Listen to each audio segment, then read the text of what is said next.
We spend a lot of time and we exhaust a lot of effort looking for that so-called edge, capturing the little changes or advantages that add value and ultimately push us closer to where we want to be.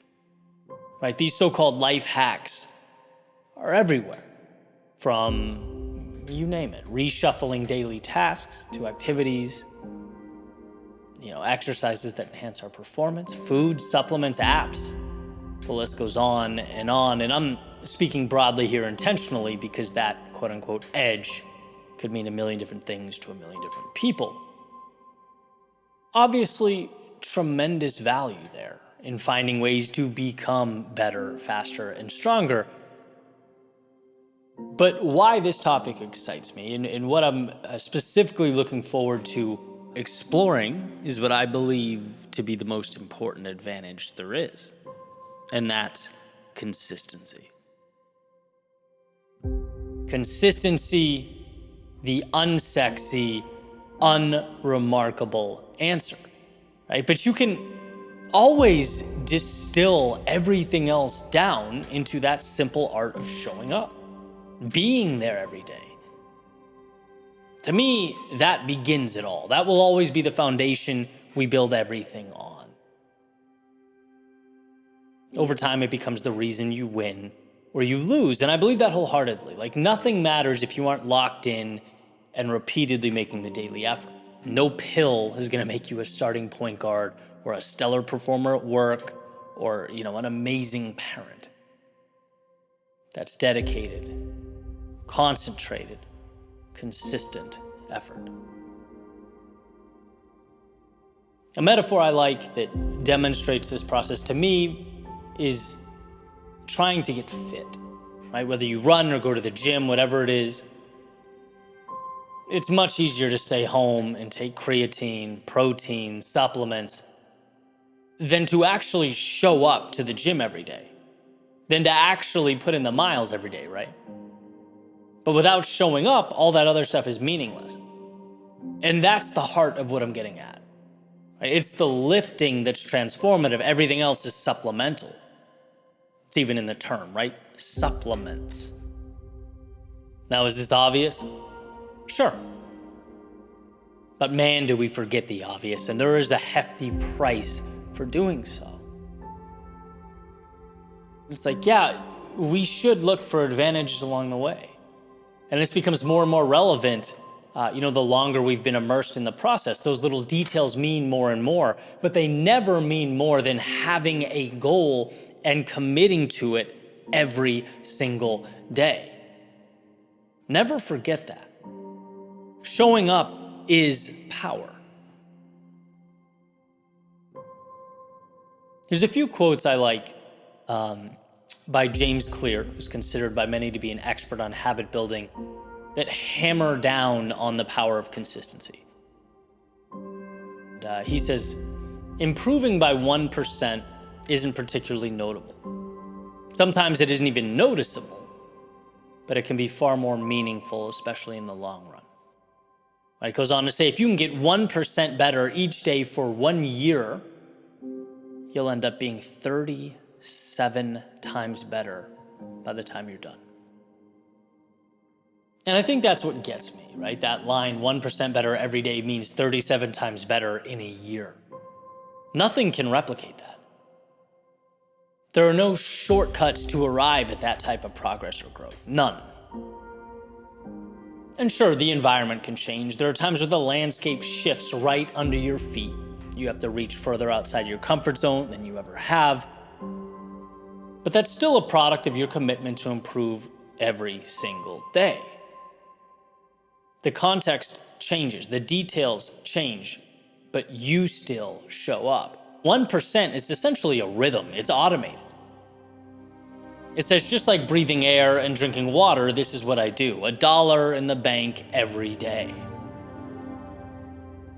What you're doing is giving life to a compound effect that will change everything. In my world, my showing up is every day, how do I become a little bit better at storytelling? How do I refine that intersection of personal development and entertainment? So that, we can enjoy and get the most out of the journey? How do I make this brand matter a little more, mean a little more, be a little more effective? That's my Super Bowl every day. And funny story, I was driving this morning, listening to a podcast about AI. Right? Everyone seems to be talking about AI right now, and for good reason.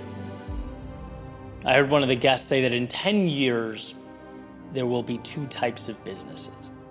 Those that successfully leverage AI and those that failed and are no longer in existence. Right? It's a hypothesis, obviously, but it's eye-opening. Right? AI is going to change everything. And I had to check my initial instinct that was honestly, oh, here we go, right? Another way for people to cut corners and cheat. And I had to pause and think about it. Like, that's just a terrible way to look at a new technology. That's a scarcity mindset. Instead, think about the opportunity. Remind yourself that you show up every day with the same mission and the same goal. You'll earn that 1% every day, and this is just another supplement to your growth. Right? Utilized correctly, at least in the current moment, this is whey protein or creatine for your lifting at the gym, so leverage it. Right? That's all. Same with any new technology. And there was comfort there. There was comfort in looking back at thinking, look at all the previous technology, its evolution. Look at the social platforms, how we interact now. Through it all, the changes, the highs, lows, ups and downs, you showed up. You held on to that North Star and over again made necessary adjustments. Right? That commitment has been everything. YouTube's algorithm changes did not kill me. It ended up making me a better storyteller, writer, speaker. COVID, pushing my live speaking engagements aside for a while, causing me to further digitize my business model, didn't hurt me. It made the brand bigger. Short form content, blasting off onto the scene, TikToks, IG Reels, that didn't hurt me. It forced me to be smarter and more thoughtful about how to integrate short-term content into my long-form content, how to make them work together. It ended up being an advantage. Right? The bottom line being, when you are consistent, when you show up for your thing, no matter what changes are occurring, no matter what's happening externally, when you're there for your mission, that allows you to make whatever little changes need to be made along the way. Being there for yourself, committing to the twists and turns is everything. And it may be extreme to say, especially in such a rapidly changing environment right now, but my mentality is, who cares? Who cares about all the detail and the minutia and the externality? Who cares? You know what matters. You know what you're here to do, so keep that front and center. Simplicity being the ultimate sophistication doesn't get simpler. Show up. Never let that 1% that James Clear talks about out of your sight. And then make the adjustments as necessary. Integrate the life hacks and the tech evolutions. Right? Fighting for that 1% every single day becomes 37 times better in a year. Think about how powerful that is. Let the world argue over this and that. Let them be on this path versus that path. Your strength is in trusting yourself to adjust along the way. But knowing that through it all, you will be there every morning when the sun comes up, the light moves through your window, you'll wake up committed to being a little better than you were yesterday. And that's why through it all, the turbulence, the highs, the lows, the ups and the downs, you will still be standing there, ready for whatever comes next.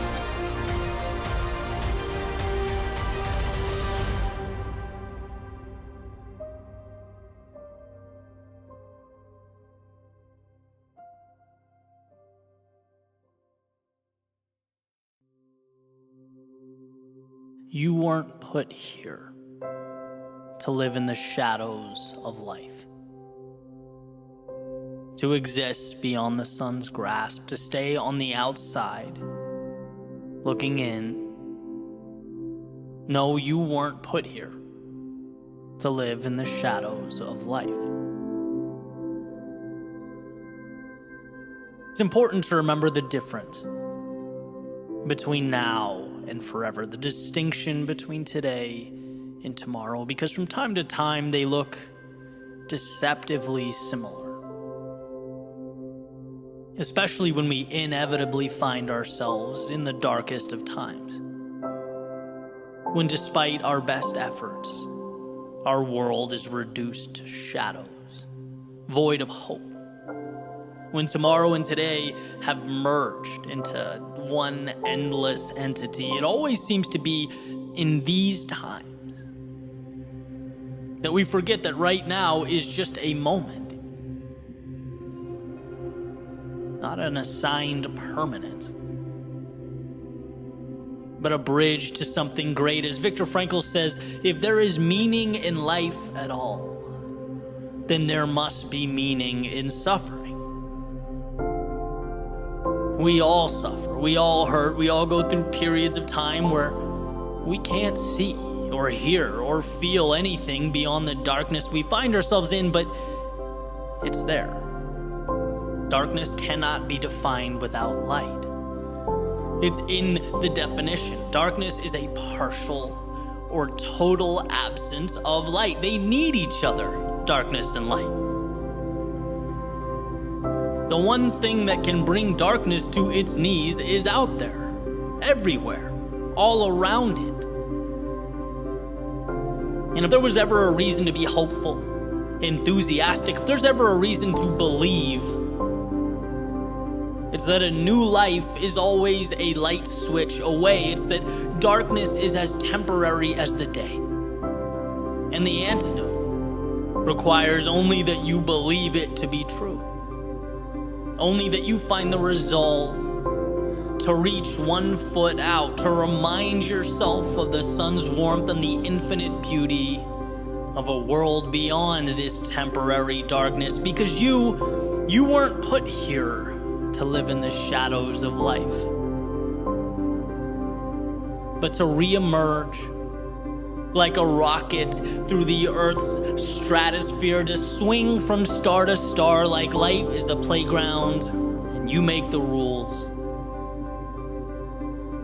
And I think when we look back, we'll be nothing but grateful for those times of darkness.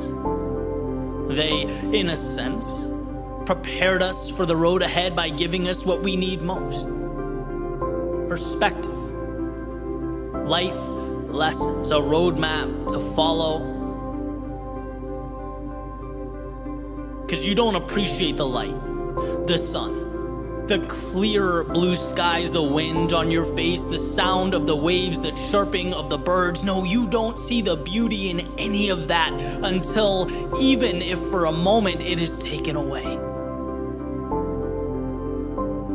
You don't learn about life's abundance until you come face to face with scarcity. You don't learn to give until you've had your world taken away. You don't learn to love until you've experienced heartbreak. You don't learn courage until you've been overcome by fear. You don't learn to grow until you've been truly stuck. You don't learn to believe until you've looked in the mirror and doubt peers back. You don't know who you are until you learn what you're not. See, everyone finds themselves having wandered into the dark, sometimes of their own volition, sometimes of fate. But like leaves changing color in the fall, the earth on its journey around the sun, a wave emerging and falling back into that which it came, it is not an end, but a beginning. Life's way of preparing us for what's to come, introducing us to the infinite possibility of tomorrow, because you weren't put here to live in the shadows of life, but to emerge from them. to light up the world. No, you weren't put here to live in the shadows of life.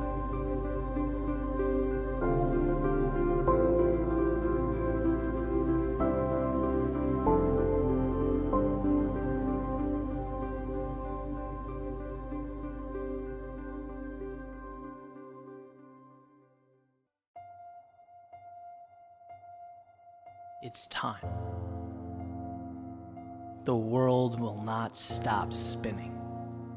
The clock won't stop ticking. Days won't stop slipping by. It's time. Things won't suddenly get easier. The difficulty does not remove itself. The path does not narrow. It's time. That perfect moment, it doesn't exist. A flawless beginning is fiction. The stars will never align for you. It's time. Not tomorrow, not someday down the road, but this very second. See, you don't need all the answers. You don't need to know or be sure or be armed with guarantees. Your job, your only requirement is to begin. It's time to trade fear for opportunity. Someday for right now, it's time. To stop thinking small, stop seeing what you want as a reach, to stop looking at success as a stranger. It's time to sit down and convince yourself that what you want can be accomplished when it's as real as the space in front of you, when it's as probable as the completion of a single step. It will happen because it has to.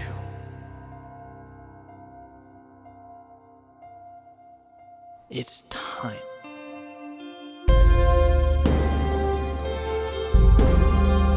At some point, you have to see that you're not simply playing conservatively. You're not being a perfectionist. It's not about being okay with where you are. No, if we're going to get anywhere, let's be truthful. Let's call it what it is. These things, these ideas, these excuses are a derivative of fear. The problem with possibility is that it's incredibly hard to quantify. Technically, if you've never had it, you've never lost it. And that is how we rationalize staying where we are. That's why we compartmentalize the things we want most as dreams. But for a second, let's be bigger. Let's start from the premise that what life can provide or become is limitless. It is truly infinite. And when you sit on an idea or you refuse to begin, you are in fact losing. Every single thing around you, everything. At one point, it began. At one point, someone summoned the courage to reach out and take what's in front of them. Maybe you do the same. Maybe you take that step. Maybe the first few times go terribly wrong. Maybe it's terrifying. Maybe you find out who has your back, who your real friends are, and maybe those truths scare you. But guess what? Guess what those steps turn into? Confidence, amplified purpose, and most importantly, more steps. You get to see right in front of you as your demons diminish, evaporate. The higher you climb, the better the view, the longer the road, the greater the experience. I would rather fall 1,000 times and continuously get back up stronger than be someone who looks at the world through a window like it's some fairy tale. Because at the end of the day, sure, they have no scratches, scrapes, or bruises, but I have no limits, and I'd make that trade any day. It is time to stop separating what you want from what you have and take that step forward. It's time to go get it. No one is stopping you. Nothing is stopping you. And in fact, if you choose to be, you are unstoppable. So take a look in the mirror, lace up your shoes, open the door, and begin. It's time.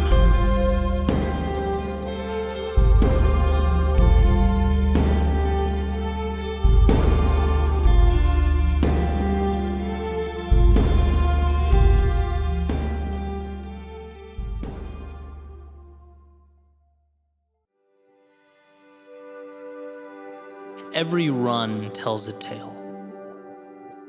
All those streets, sidewalks, and paths paint a picture. Each footstep enshrines forever a moment in time that comes together to comprise the now. From my time in Cape Cod, Massachusetts, it was asking, why not? Why not find out if I could be a little faster than yesterday? My first dance with the clock. Waking up early, running up Snake Pond Road. Sun shining in my face, inhaling that crisp morning air.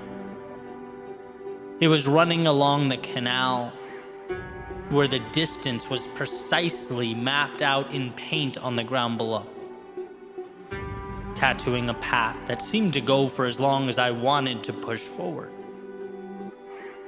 It taught me that we could do amazing things when we decided to, that we have more in us than we could ever imagine. In a sense, Cape Cod was my eyes opening up to the idea that what life gives us is directly correlated to what we ask of ourselves. So ask for a lot. In Boston, it was exploration. It was pushing myself harder and further, but also stretching my worldview wider, a time for transformation. It was beginning to see the mundane, the commonplace for the wolves in sheep's clothing that they are. I began exploring city streets like I simultaneously began exploring life's possibility. I saw how taking new routes often came with two distinct components. One, an unsettling, nervous feeling in my stomach, and two, an eventual gratitude for finding the courage to go there. The world will never tell you to go where you have not yet gone. It will never assign you a map and hand you keys, a plane, or a bus ticket. That desire must be cultivated internally. Boston was me realizing the unknown wasn't a border keeping me in. It was a hand extended. In Roanoke, Virginia, it was, in a sense, a rebirth. Moving away, post-college. Everything was new, was foreign, but everything was exciting. I had to learn who I was in new surroundings with new people. My Nike running shoes took me through woods, down side streets, into the heart of downtown. I ran and I ran and I ran. Because with all that change, it was one of the few constants in my life. It brought me to the realization that with so many moving pieces, so many things shuffling in and out, there are parts of me that are non-negotiable. That in life, it's okay and even necessary to change, but one should never lose themselves in that process. They call Roanoke the Star City of the South, for the giant glowing star that lights up on the mountain overlooking the city. Perhaps a reminder to never lose that North Star in our own lives. In South Florida, it was about connecting the dots. I'd been relentlessly doing, now it was seeing. Seeing myself as that person, as someone ready for more, worthy of a spot at the table, capable of creating monumental change. Those soft sand runs reinforce the notion that I get stronger when the world moves under my feet. Those hundreds of thousands of footsteps under the hot sun reiterated that I'm willing to do what is often deemed unnecessary or even over the top. And lastly, living in the luxury of no winter reminded me to appreciate the sun, the perks, the advantages, and the victories we collect along the way, but to never take them for granted, to be ready. Because life's winters don't always wait until after fall to show up at your doorstep. See, every step we take is a lesson. Every street, sidewalk, and path is part of a story.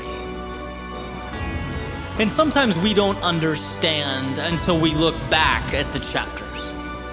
We don't get it until we have the luxury of hindsight. I didn't know that I'd look back on Snake Pond Road as sacred ground, as a launch pad to everything that would come next. No, in the moment, it was nothing more than a temporary escape from a world that felt bigger than me. I didn't know I'd see the city of Boston as the place that taught me to question the normalcy of everyday life, to show me that one could be moving awfully fast and still going nowhere at all. No, in the moment, it was merely a decision to dip my toe in the water, to entertain the curiosity and sense of adventure that always seemed a few feet ahead. I had no idea Roanoke, Virginia would be where I learned that, as Emerson said, to be yourself in a world constantly trying to make you something else is the greatest accomplishment. That there are non-negotiables. And shining down above all the noise and intricacies of everyday life exists the path and the resources to become who you were meant to be. No, in the moment, I was simply stepping off my branch and landing somewhere new. I didn't know South Florida would be my consistent reminder to level up, to hold tightly that intersection of love and value, to find gratitude for what I have and maintain faith in bringing about what has not yet materialized. No, at the time, I was taking my life, my business, and my running shoes to warmer weather. You may not see it now, but your path, the one that led you to today, is the right path. You are exactly where you need to be for the beginning of your next adventure. But here's the thing. You must keep lacing up your shoes. Keep getting up in the morning and chasing those sunrises. Keep dreaming, growing. Keep your eyes, ears, and heart open. Because the world has so much to give you. But you have to allow your feet to carry you there. You have to give yourself permission to take it all in. The normalcy of right now, down the road, will end up being anything but normal. These steps are the steps that make you who you are, so own them. Believe in them, and most importantly, keep taking them.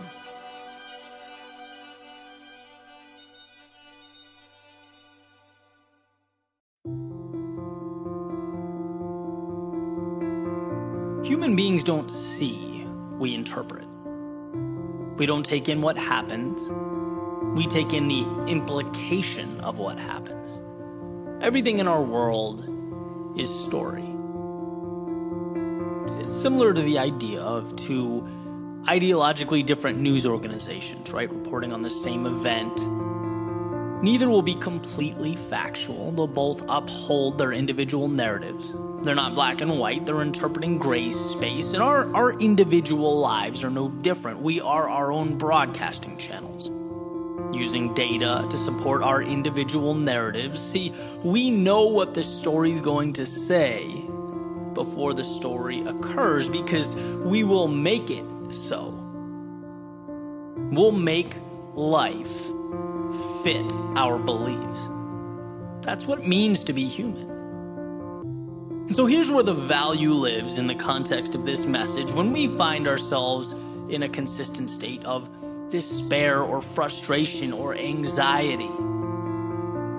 It's a fool's errand to look for solutions in the external world.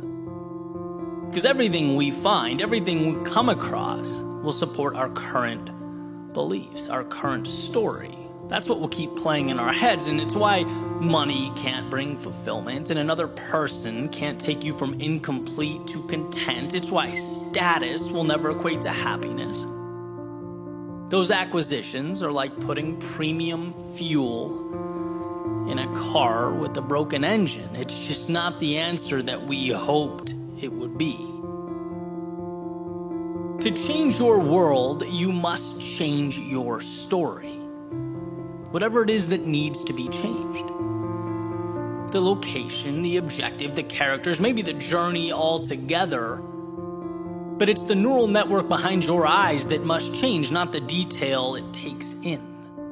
And so if you feel stuck or feel like where you want to be seems unrealistic, you have to know right now that the very fact you think that way is the problem.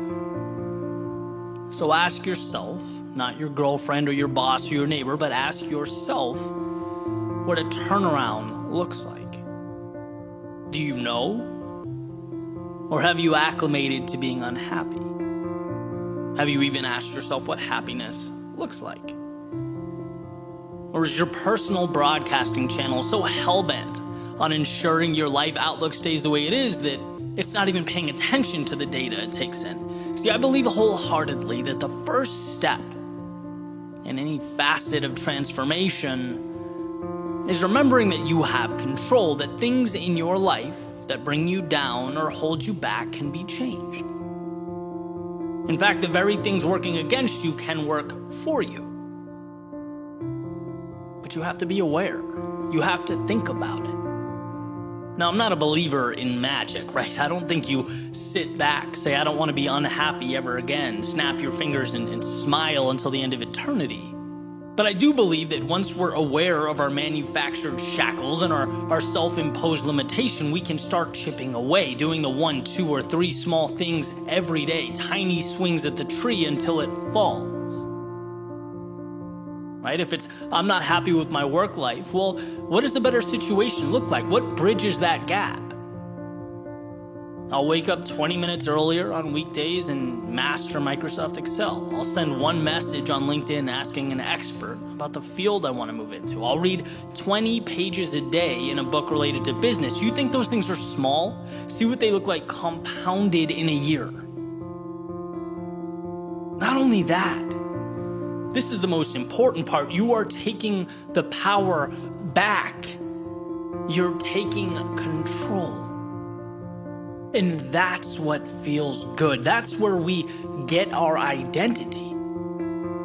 You get a little disappointed at how you've let your physique slip when you look in the mirror. Don't be sad about it every day. Again, ask yourself what the inverse looks like and start doing small things. Subtract 1 sports drink and add 1 green smoothie. Double your water intake. Do a 10-minute daily workout on YouTube. Like, the pieces are out there, and to find yourself again is to realize that they're out there. Realize that you're playing a movie on loop in your head that isn't right. It's just not you. And well, what movie do you want to be playing? In an ideal world, scroll through the library, find it, click play, and start doing the small things that make it real. There's so much power in progress. I've seen this unfold in different areas of my life, but particularly as a writer, as a speaker, it's like you identify who you want to be, you start making tiny steps, and after a while, you're surrounded by the change that you've created. How can you not believe something that you're starting to live? It has to become your identity because it is you. It's around you. You breathe it. So look around and realize the malleability of your situation. And if what you find is not you, good. Here is your opportunity to tear down the old and construct the new. You can do that because you have control, because it's within your grasp.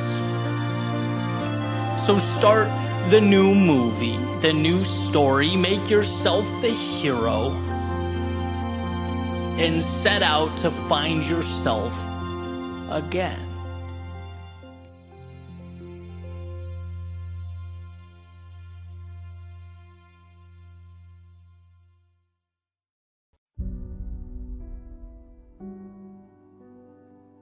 Life is delicate, defined as easily broken or damaged, fragile. There's nothing around you that's forever. There's no permanence in our world, and sometimes this is a difficult thing to grasp. Certainly, it's why we long for patterns of consistency where we can find them. We do everything we can to manufacture some semblance of predictability for as long as we can, doing our best to repress the idea that everything we know is as temporary as a setting sun. I had a family member rush to the ER a few days ago. And thank God she's completely fine. She's back home, she's doing her thing. But I can't stop thinking about the call, how it shook me to my core, how my walls of certainty and predictability were breached. It was this unsettling reminder that life as we know it isn't guaranteed, that things we love, they're not untouchable. I had to look my helplessness in the face for the first time in a while and realize, well, just how little of the world is mine to control. Which brings me back to a conversation I had when I was younger. I talk about my grandfather often in my work, primarily because of a few impactful conversations that we had.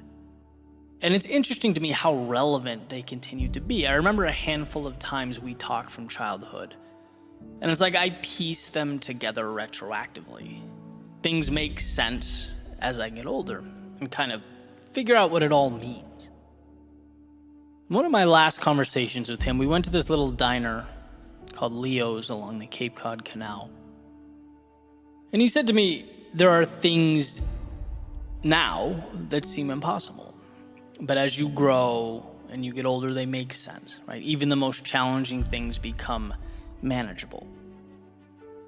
And I get mad at myself for not understanding the context at the time or putting two and two together. But basically, he was diagnosed with a brain tumor and he knew what that meant, right? And was basically giving me a heads up, like, kiddo, this is gonna be tough, but hang in there. And that was one of the first times I've dealt with loss of that magnitude, right? And when you're young, so many things seem stable, they seem certain. You don't yet get the fluidity of life. That stream is moving, and no matter what, it's going to continue to move. Sometimes that means it takes you places and presents realities that overtake the map that you created for the world, what you understood, what you hoped for. That little understanding of what life means. And I guess I wanted to pick up the baton from that conversation and pass it on to you with maybe a more comprehensive viewpoint. Because I think contained in those words is a message so powerful, so important, that we really can't afford to miss it. It's like, yes, life is unpredictable. And yes, life can hurt. and humble us and knock down what we thought was certain. It can challenge what we believed and shake our foundations. It can make us feel small in a universe that stretches beyond comprehension. But at the very center of all of that, we are equipped with something that can't be broken.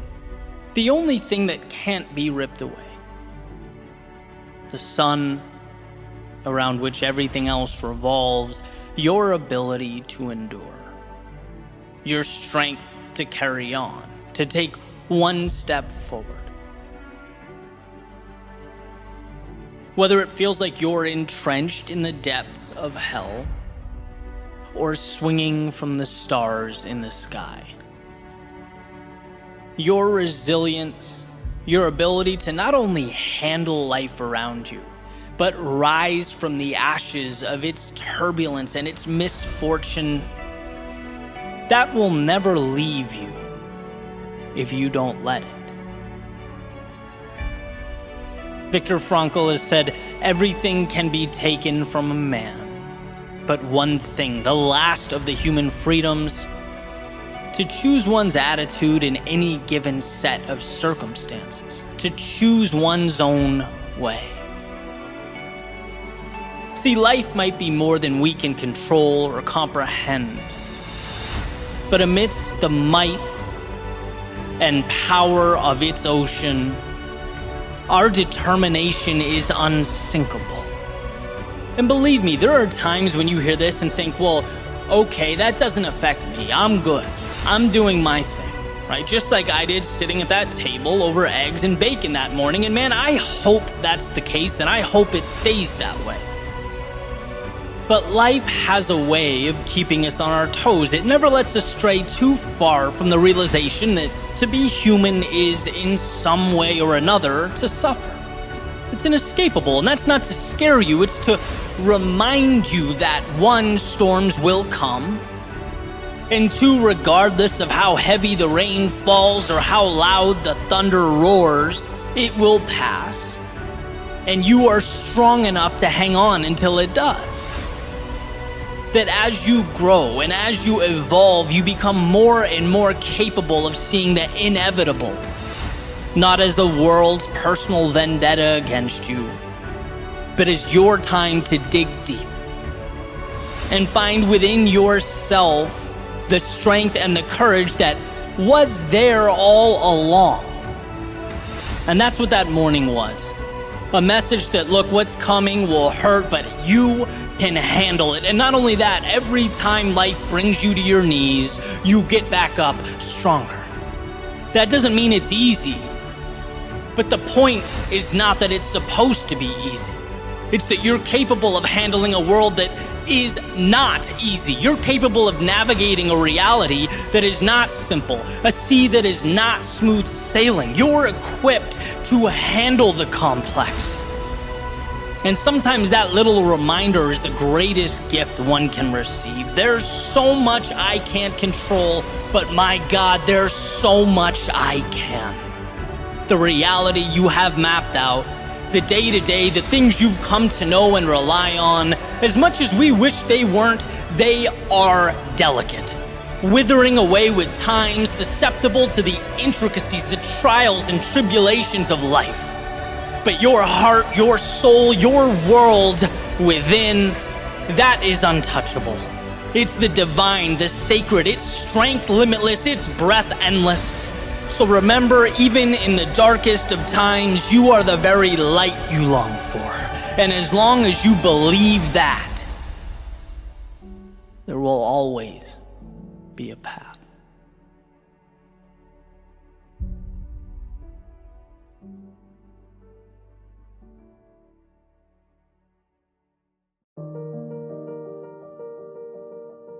There's a saying that will always be true. It will be true on your best days and your worst. It will be true after victory, and it will be true after defeat. It will be true when you have momentum, and it'll be true when you're down on your luck, doing everything in your power to create momentum. That saying is, your future begins now. Hey, on the surface, might not seem like much. Sure, my future starts now. I know that. Everyone knows that.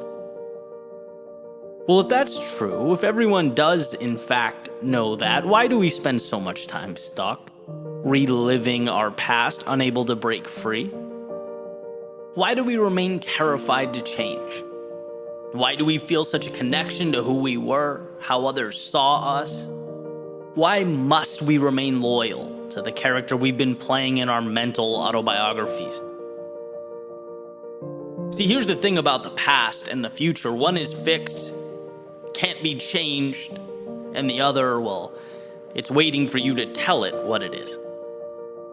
One is expired time, one is planned to be determined. And it's interesting how we continue to conflate the two. Epictetus has said that the more things we value outside of our control, the less control we have.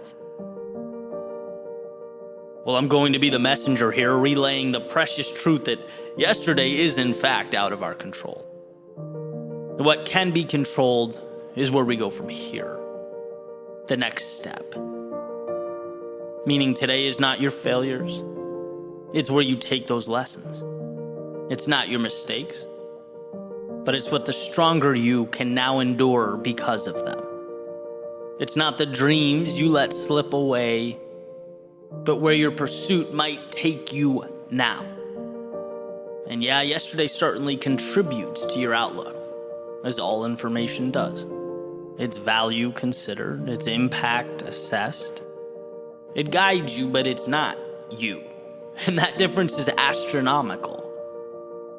There's a question about the role the past plays in our lives. That has to mean something, right? Your past is, in many ways, your story. It's why you think the way you do. It's contributed to your understanding of the world. It will always be a part of you, and I believe that.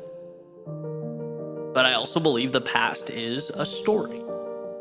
And just like reading one chapter in a book simply sets the stage for the next one without controlling its direction, so does every day that has led you up to now. Life gives us the tools to experience, to grow, learn, and then shed that which does not coincide with what's important. Your failures are not you.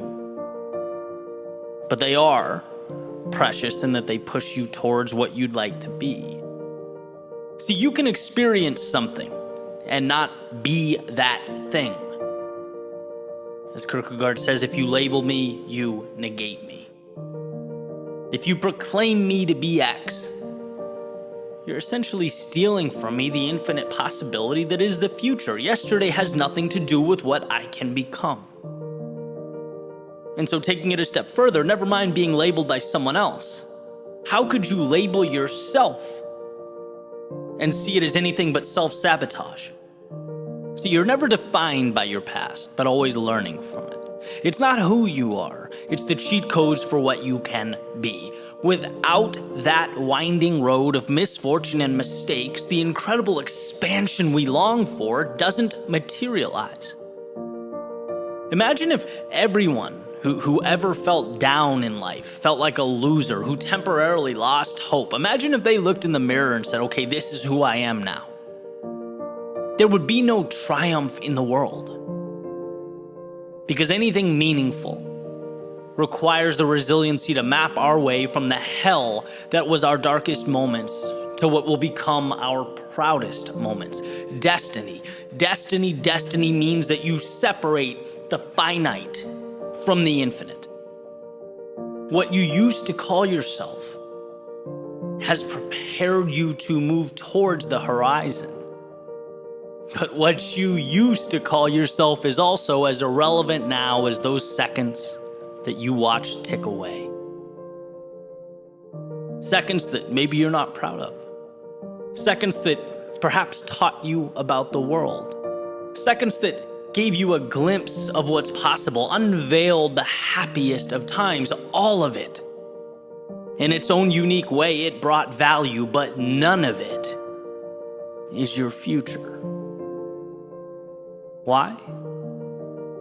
Because back to that beautiful, all-powerful sentence, your future begins now. Your destiny is awaiting its marching orders, and all you have to decide as you stand today is where that ship will sail.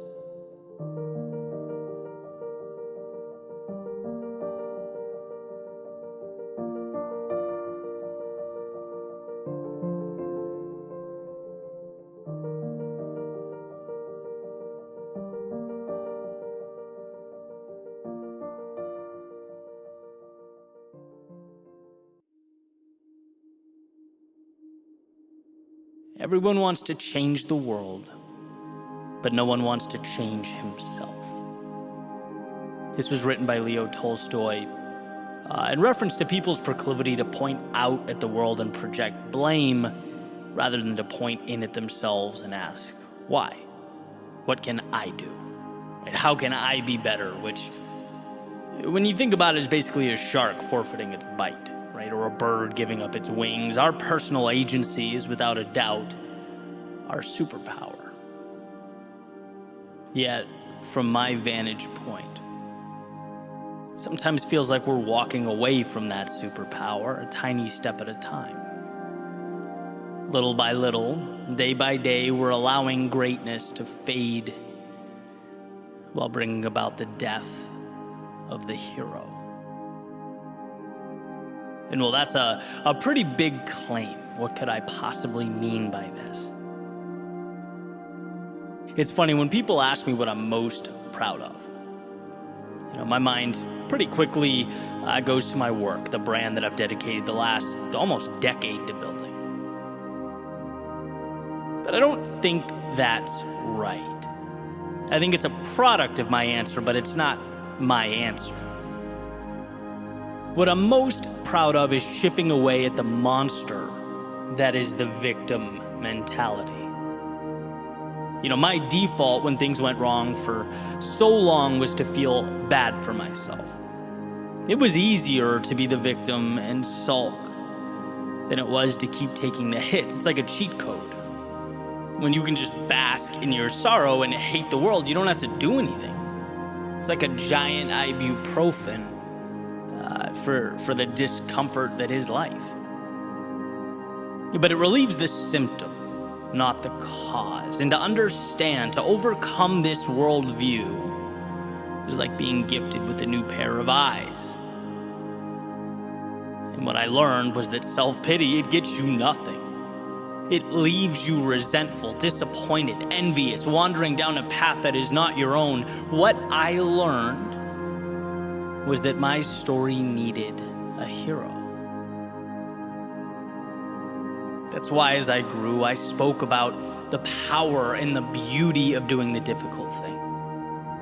Running in the rain, chasing the metaphorical fireflies, taking the last train home. See, until you immerse yourself into that vast unknown, you stay in a cell of your own making. You build walls of limitation and you exist entirely within them.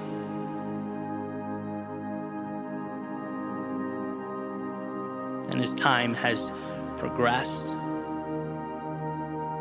I look back, there are two things worth mentioning. One is that we find life's meaning in the difficult thing. And two, there is a fundamental misunderstanding, and even from time to time contempt, for what the difficult thing means, for those who speak of the difficult thing as though hard truths are in some way inconsiderate. Like diverging from the comfort of one's feelings implies a lack of empathy. But that's wrong. If you love someone, if you care about someone, if you care about yourself, you say what is true.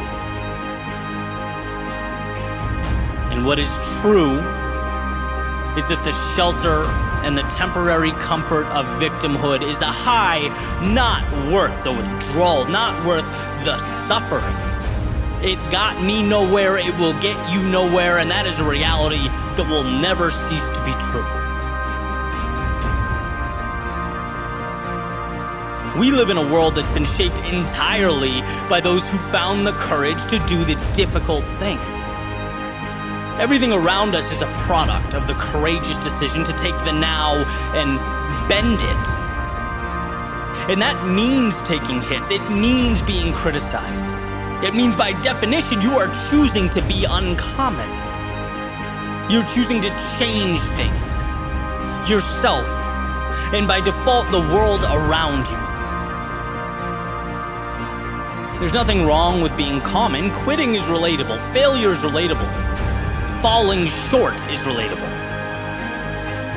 Because we're all human and we've all been there. But these stock features of humanity, they are not worth celebrating. We don't put on pedestals the familiar.